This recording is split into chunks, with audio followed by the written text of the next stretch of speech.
네, 선재규 선임 기자 나와 계십니다. 기자님 안녕하십니까? 안녕하세요. 네, 우리나라도 이제 코로나 30일부터인가요? 실내에서 마스크 권고 정도로 네. 이제는 바뀔 거다라는 얘기 나오고 있는데 일본도 봄부터 그런다고요? 일본이 그 총리 주재로 이제 관련 장관들 그 회의를 하고 네. 발표를 했는데 올 봄부터 네. 코로나를 이제는 그 계절성 인플루엔자 독감처럼 관리를 할 것 같다는 그런 그 네. 보도가 나왔습니다. 네. 그 다음에 실내 마스크도 무슨 뭐 기자질환자라든가 이렇게 노약자 빼고는 원칙적으로 쓰지 않아도 되는 식으로 이렇게 하는 그 의무화를 이제 폐지를 네. 할 걸로 그렇게 보인다는 겁니다. 네. 지금 일본은 코로나19가 그 관리 단계가 2단계로 돼 있는데요. 2단계가 보면 결핵, 그 다음에 메르스 같은 게 이제 중동 호흡기 증후군 정도고 이제 이거를 5단계 정도로 낮춘다는 겁니다. 예. 5단계가 되면 이제 독감, 예. 그 다음에 풍진 같은 거 이제 그렇게 되어 있는 거예요. 이미 그 실외 마스크는 작년 5월에 그 원칙적으로 불필요하다고 해서 사실상 풀었고요. 예. 이렇게 이제 2등급에서 5등급으로 이렇게 낮춰지면은 여러 가지가 바뀝니다. 뭐 이를테면 뭐 정부라든가 지자체가 이렇게 대책 본부하고 뭐 긴급 사태 설파할 수 있는 그런 이제 권한도 없어지고요. 네. 그 다음에 뭐 격리, 뭐 접촉자 무슨 뭐 이렇게 하는 것도 이제 거기에 대한 이런 거 강제성 같은 것도 이제 할 수 없다고 합니다. 그리고 이제 또 하나는 지금도 일본도 코로나 환자에 대해서는 치료를 정부가 다 그 비용을 해주는데 대는데 이제 안 해주는 그것도 거죠. 이제 원칙적으로 없어지게 되니까 그래서 이제 갑자기 다 풀어버리면은 감염돼도 자기 돈 들어가니까 이제 안 가는 사람이 생길 것 같은데 이거는 좀 단계적으로 풀려고 하는 것 같다. 그렇게 보도가 됐습니다. 지금 일본 같은 경우는 지금 8파 8번째 대유행이라고 합니다. 그래서 최근에 신규 확진자가 하루 한 10만 명 정도. 일본도 많네요. 네. 네, 그렇게 돼 있네요. 네. 그걸 8파라고 하는군요. 네. 그런데 참 이게 그냥 독감하고 같은 수준으로 가도 되는지는 잘 모르겠어요. 왜냐하면 전염력이 완전히 다르잖아요. 그렇죠. 예, 그렇죠. 잘 모르겠습니다. 중국은 지금 어떤 상황인가요? 중국이 뭐 이제 그 정보를 많이 공개를 하고 하는데 지금 자기들도 이제 정점이 이제 지나갔고 그래서 이제 우리도 뭐 많이 좋아진다는 걸 계속 지금 관영 매체 그다음에 이제 관변 전문가들이 계속 강조를 합니다. 지나갔다면 진짜 빠른 시간에 지나간 겁니다. 그러니까 한꺼번에 와장창 걸렸다가 이제 이렇게 되는 거다. 아니면 그 전에 이미 걸려 있었던지. 국가위생건강위원회 이게 이제 방역 총사령탑인데 여기 응급 책임 관계자가 어제 회견을 했습니다. 중국은 이제 그 검진소를 발열 진료소라고 하거든요. 여기서 진료받은 인원이 지난달 23일 정점을 찍었다. 그리고선 지난 화요일 기준으로 해서 그 당시에 대비해서 94% 줄었다. 이렇게 강조를 했습니다. 94% 죽었다고 다 줄었다는 거네. 그리고 뭐 코로나 중증자 병원 네. 경우도 이제 한 같은 기간에 한 44% 정도 줄었다. 뭐 이제 계속 아주 자기들 나름으로는 굉장히 구체적인 수치를 자꾸 내놓습니다. 예, 어쨌든 통제가 되고 있다 이런 얘기네요. 네. 그렇습니다. 지금 뭐 중국도 보면은 뭐 완전히 이제 사람들이 이제 그 급격하게 확산돼서 또 한꺼번에 또 많이 회복 이제 해서 이제 많이들 뭐 정상 생활을 복귀해서 식당 뭐 이런데 대중교통이 뭐 최근에는 뭐 바글바글 한다고 합니다. 지금 근데 뭐 아시다시피 12월 이후부터는 하루 감염자 집계를 중국이 중단했지 않습니까? 그래서 지금 뭐 도대체 얼마나 감염이 됐느냐 이제 뭐 거기에 대해서 얘기들이 많은데 최근에 베이징 대학 연구 결과를 이제 중국 매체가 보도한 걸 보면은 한 9억 명 정도가 감염됐을 거다 이렇게 자기들도 보내요. 뭐 숫자가 뭐 비교가 안 되네요. 인구가 14억이 넘으니까 뭐 걸렸다 하면 뭐 9억. 아이고. 그러게요. 어쨌든지 간에 많이 회복을 하고 회복하고 있다. 나오고 있다 거리로. 그러니까 중국이 지금 일본도 그렇고 우리도 그렇고 이제 그 중국에서 들어오는 사람들 아직도 엄격하게 방역을 하지 않습니까? 이제 굉장히 지금 화가 많이 난 것 같습니다. 그 인밀버 계열 환구시보가 어제 그 상하이 뭐 대외 경제무역대학 그 전문가 그 기고를 실었습니다. 이 제목이 한국의 4강 외교 전통 깨졌냐 겁니다. 여기 보면 이 사람 얘기는 한국이 지금 일본, 중국, 러시아에 대해서 각기 정도는 다르지만 갈등을 안고 있다. 그리고 특히 북한 관계는 악화 일로다. 이렇게 이제 딱 짚고 나서 이대로 가면은 글로벌 허브 꿈도 꾸지 마라. 커녕 미국의 아태 지역 그 꼬봉으로 외소화될 거다. 아주 감정적으로 얘기했습니다. 그러면서 중국발 입국에 대해서도 과학에 근거하지 않고 세계에서 거의 가장 강한 엄격한 차별 조치를 취하고 있다. 네. 이렇게 또 비판을 했습니다. 참 할 말 엄청 많은데 그냥 참죠. 관영 그 중앙 TV, CCTV도 그저께 논평을 예, 냈습니다. 이 역시 또 아주 강하게 비판했습니다. 한일이 정말 엄격하게 방역을 하려면은 지금 미국에서 XBB 1.5 이게 가장 빠르게 확산하고 있는데 네. 이게 지금 한국하고 일본은 이게 있다. 근데 지금 당신 중국에서 들어오는 사람들 체크해봐라. 없지 않느냐. 그러니까 미국부터 막아라. 그렇죠. 그러니까 제대로 하려면 미국부터 예. 막아라. 그리고 이거는 완연한 차별이고 정치적인 의도가 있는 거다. 그러면서 얘기를 했습니다. 그러면서 이렇게 하면은 중국 관광객 입국 제한하면 당신들도 당신들 그 관광 산업이라는 데 산업에 피해가 갈 수밖에 없지 않느냐. 계속 우리가 자우지가 반대 경우를 많이 당했잖아요. 이 코로나든 뭐든 간에 진짜 적반하장 저는 그 말이 생각납니다. 사드 얘기 안 하니까 다행입니다. 예. 중국에 대해서 코로나 말고 이 얘기 좀 네. 해보죠. 일본 후쿠시마 원전 오염수 이건 좀 오래된 얘기잖아요. 예, 그 최근에 그 일본 가기에서 네. 그 회의를 해가지고 그저께인가 발표됐나요? 올 봄이나 올 여름께 이제 이 사람들은 이제 처리수라 그러죠. 네. 이제 이 오염수를 예, 오염수. 풀는 거를 검토하겠다고 했거든요. 네. 예, 계획을 검토하겠다고 예. 했는데 자전 뭐 마스크도 봄에 풀고 푸는 김에 그냥 오염수까지 풀 모양인데 세상에. 여기서 지금 중국 외교부 대변인이 어제 브리핑에서 네. 이제 일본에서 이렇게 결정을 했다고 하는데 이건 여기에 대한 중국 입장이 뭡니까 물어보니까 예. 국내외에 여러 가지 뭐 일본 내에서도 반대가 있고 그다음에 뭐 이런 이웃 나라들도 그렇고 뭐 국제사회가 전부 비판을 하는데 밀어붙이려고 한다 이렇게 비판했습니다. 근데 저게 오염수를 방류를 안 하면 다른 옵션이 있나요? 지금 계속 쌓이죠. 계속 쌓일 거잖아요. 네, 계속 쌓이는 언젠가는 거죠. 하긴 해야 되겠네요. 글쎄요, 참 이게 뭐 언젠가는 네, 네. 그런 거 아닌가요? 제가 잘 몰라서 여쭤보는 건데. 이 사람들은 뭐 그걸 계속 전부 모이면. 처리를 다 했다고 주장을 하는데 네. 지금 뭐 아직도 거기 보면 뭐 일부 성분 같은 거는 뭐 자전 이 원전이라는 게 이렇게 무서운 겁니다. 그러니까 방류를 하더라도 훨씬 더 정제해서 방류를 해야 된다 이런 얘기인 그 건가 보죠? 일본 어업업계에서도 지금 뭐 예. 그 후쿠시마 지역에서 뭐냐 뭐 그야말로 뭐 쌍수 뭐 그냥 예. 아주 완강하게 예. 반발을 하거든요. 이 중국 외교부 대변인도 한국 뭐 환경운동연합, 필리핀 무슨 뭐 그다음에 러시아 과학원, 태평양 도서국 포럼들도 일제히 반대를 한다. 그러면서 이런 걸 좀 투명하고 공개적이고 안전하게 하라. 그렇게 뭐 무책임하다 뭐 얘기를 했습니다. 그렇네요. 저 진짜 해결되지 않는 문제네요 지금. 네. 오랫동안 워낙에 네. 뭐 건강하고 너무나 밀접한 예. 관련이 있을 수 있기 때문에 원전이 클린 에너지긴 하지만 이렇게 이것 때문에 원전이 무서운 거죠. 한번 네. 사고가 터지면은 그야말로 이건 뭐 인간이 어떻게 할 수 없는 그런 그 피해가 네. 가니까요. 네. 자단 이런 나중에 이제 기시다 정부 지지율도 지금 뭐 보니까 뭐 하긴 전 세계 정부들이 지금 뭐 지지율 높은 데가 별로 없는데 일본도 보니까 심각하네요. 그 지지통신이 지난주에 조사를 했는데 한 달 전보다 더 떨어져가지고 26.5%인데 이렇게 되면 이제 4개월 연속 20%대에서 헤어나지 못하는 모양입니다. 20%면 낮은 거네요, 진짜. 낮은 엄청나죠. 예, 예. 20 그리고 뭐 반대한다는 비율은 뭐 오히려 올라서 한 40, 44% 정도. 네. 예. 그리고 이제 그 내용을 보면요. 그 뭐 최근에 이제 그 기시다 내각에서 그 통일교 무슨 뭐 연계 문제도 있고 해가지고 몇 사람의 강요가 잇따라 사퇴를 했지 않습니까? 네. 거기에 대해서 기시다 총리가 영 반응이 적어가지고는 안 된다. 뭐 미안하다거나 뭐 이런 얘기도 안 한다는 네, 뭐 그런 예. 얘기고요. 그다음에 이제 증세 얘기. 네. 그 특히 방위비 때문에 뭐 증세 불가피하다는 얘기가 일각에서 나오니까 그거 반대 반대율이 높습니다. 그리고 이제 저출산 문제 해결하기 위해서 세금을 올린다는 뭐 얘기도 택도 없다. 57%가 반대.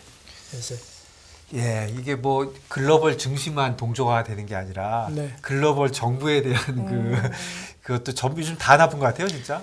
뭐 좋은 나라가 별로 없어 보입니다. 지지통신이 높은 물가하고 방위 증세 방침이 지지율 하락에 영향을 미쳤다 이렇게 분석을 했네요. 네. 저는 뭐 증세, 뭐 개혁 이런 게 지금 마크롱 대통령도 지금 뭐 그 연금 개혁 때문에 지금 오늘 보니까 100만 명이 뭐 파업한다고 해서 그러니까 결국 큰 트렌드로 보면 팬데믹 때 돈을 많이 풀었기 때문에 그렇죠.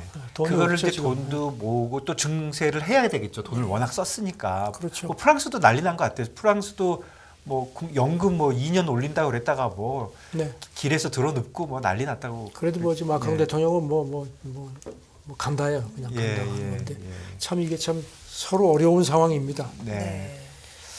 그 우크라이나 전쟁 얘기도 좀 해주시죠. 미국에서 무슨 얘기를 한 것 같은데요. 자, 뭐 기본 구도는 뭐 늘 말씀드리지만 서방은 밀어붙이고 푸틴은 출구 전략을 찾으려고 하는데 가긴 어딜 가? 화투판에서 돈 땄는데 뭐 그러니까 다 토해놓고 가려면 다 토해내라 이겁니다. 아 그런가요? 지금 그러니까. 상황이 그런 그 상황이에요. 영토 다 네. 다 크림반도까지 다 내놓고 가라는 네. 거니까요. 그러니까 나가려면 딴 돈 다 내놓고 나가. 가는 건 자유인데 다 토해놓고 가라. 딱 맞는 말씀이시죠. 개평만 주고 가려니까 이건 안 된다는 거예요. 예, 딱 맞는. 지금 뉴욕 타임스 보도인데 미국이 크림반도까지 우크라이나가 공격할 수 있도록 지원하는 방안을 검토를 하는 모양이다. 이런 겁니다. 그동안에는 크림반도는 2014년에 이제 합병을 해서 사실상 뭐 크림반도 하면은 이제 물론 국제법상으로는 아직도 우크라이나 영토로 되어 있지만 대부분의 사람들은 크림반도는 뭐 러시아권이 하는 식의 그런 인식을 갖고 있는 시료 지배죠. 어떤. 네. 근데 이제 우크라이나군이 잘 싸우니까 무기 화끈하게 주고 야 거기도 한번 네. 할 수 있으면 해봐 하는 식으로 얘기가 네. 최근에 됐다는 겁니다. 네. 뉴욕타임스 보도는요. 그리고 이제 이게 꼭 크림반도를 탈환한다기보다 그렇게 공격을 하면은 러시아가 야 우리 뭐 여차하면 크림반도 공격할 수 이 정도 우리 쎄 하면은 나중에 평화 협상할 때 조금 좀 이렇게 뭔가 좀 그 크림반도를 주고 뭐 딴 거 받고 뭐 이렇게 그러니까 하는. 카드가 될 수 있지 네, 않겠느냐는 네. 그런 정치적인 계산도 있다는 겁니다. 그다음에 또 플러스 러시아가 뭐 그동안에 조용하다 뭐 했는데 이거 핵 얘기 나오다가 이제 해서 전술핵을 쓰겠다 어쨌다고 했는데 최근 상황을 보니까 그게 힘들 것 같다는 식으로 미국이 판단을 하는 것 같다 하는 겁니다. 그러니까 말이 뭐 공간은 쳤는데 전술핵 쓰는 게 저거 쉽지 않을 거다. 이렇게 전술핵 판단을. 쓰면은 뭐 그럼요. 진짜 여론이 완전히 세계 여론이 한 번에 돌아서겠죠. 그래도 그 지금 러시아가 좀 이렇게 물러설 때 적당한 선에서 합의하면 안 되는. 그러니까 이제 건가 이걸 봐요. 밀어붙이는 건데요. 예, 저 예. 뉴욕 타임스가 보니까 지금 뭐 그래서 미국이 이제 뭐 그 하이마스라고 기동 포격 네. 그 로켓 시스템 그거 하고 그다음에 브래들리 장갑차 같은 거 네. 주지 않습니까? 예. 그래서 그거 가지고선 그 크림반도하고 연결되는 게 육로로 연결되는데 마리우폴하고 멜리토폴이 있는데 거기를 육로 공격하는 거를 우크라이나를 좀 지원하는 거를 검토를 하는 것 같다는 겁니다. 지금 네, 뉴욕 타임스 보도는요. 뭐 아이가 뭐 무시무시합니다. 네. 예. 이런 가운데 지금 그 나토군 최고 지휘관 회의, 우리식으로 치면 이제 전군 지휘관 회의 네. 같은 게 이제 오늘 새벽부터 이틀 동안 열리는데 여기서 이제 그 탱크 같은 거 주는 문제부터 시작해서 뭐 이제 장기전 대비해서 예. 이제 그동안은 정치인들이 이제 했는데 이제는 완전히 그 나토 회원국 참모총장들하고 그다음에 이제 핀란드하고 스웨덴도 이제 그 가입하려고 하죠. 여기 참모총장까지 동참을 해가지고 장기전 대비하는 걸 뭐 본격적으로 얘기하는 모양인데 군인들이 모여서 회의하는 거네 이제. 예. 그러니까 이게 그래서 뭐 이제 여기다가 또 이 우크라이나 전쟁뿐만 아니라 이제 나토가 지금 중국을 그야말로 잠재적인 도전으로 보고 있지 않습니까? 그 문제도 한꺼번에 검토를 한다는 겁니다. 그래서 지금 뭐 러시아가 뭐 발끈합니다 지금. 예. 군인들이 아무래도 모여서 하면 아무래도 더 강성이 되지 그렇죠 않겠습니까? 말입니다. 그러게요. 앞서서 핵 얘기 해주셨는데 상황이 이런 식으로 되면 핵 얘기는 어떤 식으로 지금 그럼 또 글쎄 한동안 좀 건지. 12월 초에 푸틴이 그때 네. 약간 뭐 몇 번 얘기하고 네. 나서 조용했거든요. 그런데 지금 뭐 이렇게 뭐 나토 뭐 이렇게 지휘관 회의도 있고 또 뭐 뉴욕 타임스 보도 나오고 하니까 이제 러시아가 좀 발끈합니다. 지금 메드베데프 러시아 국가안보회의 부의장 이 사람이 최근에는 이제 총대를 매는데요. 네. 어제 텔레그램을 올렸는데 핵 보유국이 재래식 전쟁에서 패배를 할 경우에는 이제 자기네 얘기죠. 핵 전쟁이 촉발될 수 있다. 그러면서 핵 보유국의 국가 운명이 걸린 주요 문제에서 절대로 진 적이 없다. 그러면서 이런 얘기를 했는데 이제 크렘린궁 대변인이 이제 조금 좀 수습은 했습니다. 예. 기자들이 아니 이건 뭐 예. 이거 뭡니까 그랬더니 이제 기자들하고 전화로다가 이제 얘기하면서 이거는 러시아의 기본적인 핵 독트린 얘기를 다시 한 거다. 그러니까 재래식 전쟁에서 뭐 해가지고 뭐 우리는 절대로 그런 거 하지 않는다. 다만 정말 국가 운명이 백척간두에 가는 경우에는 이거는 최후 수단으로 쓴다는 게 우리 독트린이다. 그건 뭐 내가 여러 차례 얘기를 하지 않았느냐 이런 얘기를 했습니다. 그러면서 그 뉴욕타임스 보도 물어보니까 아주 위험한 짓을 하는 모양인데 그래봐야 유럽에 좋을 거 아무것도 없다. 그 새로운 분쟁이 격화될 수밖에 없다 하는 식의 경고를 했고요. 협박이잖아요. 거기다 덧붙여서 우크라이나가 빨리 러시아 입장을 받아들여 가지고 네. 협상 테이블에 앉는 게 현실적이다 이런 얘기도 했습니다. 라브로프 러시아 외무장관도 어제 민스크에서 기자들을 만났는데 러시아는 저자 모든 걸 다 할 거다. 그러면서 거기다가 나토가 술에서 확 깨도록 만들어주겠다. 그래서 술에서 확 깨도록 어떻게 하겠다는지 모르겠습니다. 술 먹었다고 생각하나 보죠? 그리고 글쎄요, 자기들이 술을 더 많이 먹는 것 같은데 제가 예전에 그 옐친이 막 한참 막 뛸 때 러시아 가서 옐친을 잠깐 본 적이 있거든요. 아, 그러셨어요? 무리하게. 근데 술 냄새가 확 나더라고요. 낮에요? 예. 그 옐친이 뭐 그냥 보드카를 하루에도 그래서 술 냄새가 확 나고 그때 야 진짜 이 사람들이 술을 많이 먹는구나 그런 생각을 했죠. 아, 저도 그 술 얘기는요. 전에 러시아 관련돼서 보니까 술 소비량이 그렇게 진짜 생각보다 많이 않아요. 제가 예전에 왜 그런가 했더니 맥주는 술로 안 쳐가지고. 옛소련 무너지기 전에 그 옛소련 출장을 한 달 반 다녔거든요. 갈 때마다 아침에 그 인사들 만나면은 보드카를 그 사람들 그게 아주 최고의 대접입니다. 보드카를 아침 한 아침에요? 9시 10시에 빈속에? 맥주잔에다가 쫙 따라가지고 탁 하면서 그 안 마시면 계속 그래서 그냥 쭉 들이켜 그냥 아침 10시부터 머리가 흔들흔들해가지고 아주 그랬던 기억이 납니다. 예, 아이, 죄송합니다. 저는 러시아 가면 안 되겠네요. 그분들 절대 차는 갖고 다니면 안 되겠네요. 그게 생활이면. 글쎄, 저는 러시아 정교회 수장 키릴 대주교 네. 이 사람이 푸틴 측근으로 해가지고 뭐 굉장히 비판 많이 받는데 네. 어제 설교를 했는데 네. 참 걱정스럽다. 그래놓고서는 신이 러시아를 떠나지 않을 것임을 우리가 믿고 기도합시다. 이렇게 얘기를 했다는 겁니다. 그렇네요. 참.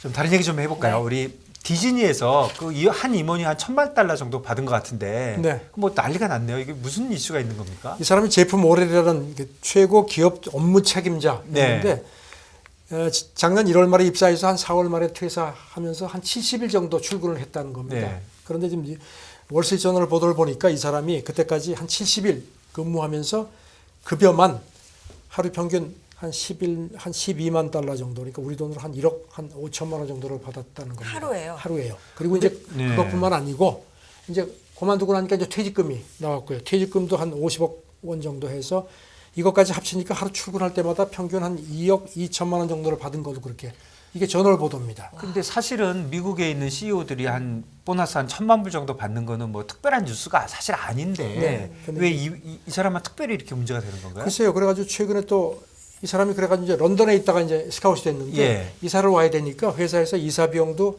우리 돈으로 한 6억 5천만 원 정도를 무슨 이사를 그렇게 6억 5천만 원씩이나 돼가지고 한다고. 그리고 퇴사하고 이제 나가니까 또 이사를 가야 되잖아요. 네.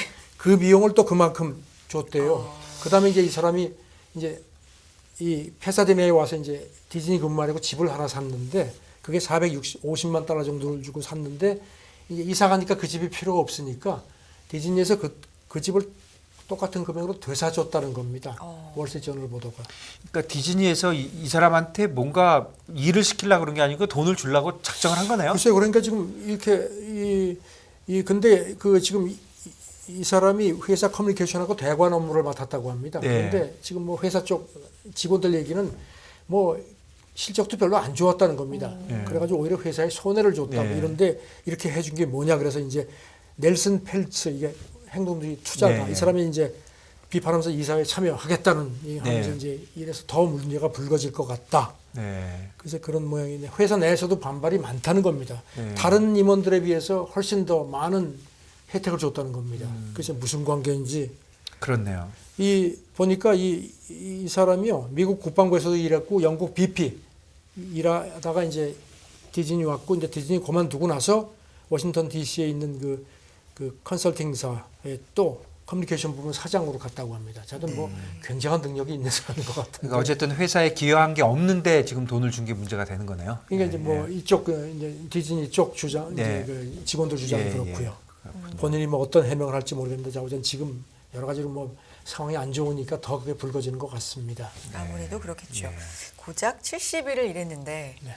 받아간 돈과 뭐 받은 혜택들 이런 것들이 지금 문제가 좀 되고 있는 것 같고요. 디즈니 얘기가 나왔으니까 디즈니를 포함해서 상속자 등의 슈퍼리치 205명 얘기가 나오네요. 어떤 얘기입니까? 네, 디즈니 상속자 에비게일 디즈니 이 사람은 상속자인데도 굉장히 그런 거 뭐 좀 진보적인 생각을 갖고 있는 모양입니다. 네. 이 사람 포함해서 그 슈퍼리치 한 200명 이상이 지금 다보스 포럼 지금 이제 네. 열리고 있는데 거기 있는 지도층들한테 부유세 도입해라. 예, 우리 세금 더 내겠다. 예, 네. 공개 서한 보냈습니다. 네, 영국 가디언이 보도를 했는데 이 사람들이 이제 이른바 미국의 그 진보적인 부호단체 애국적 백만장자들 회원들인데 이제 극단적인 부의 시대는 끝내야 된다.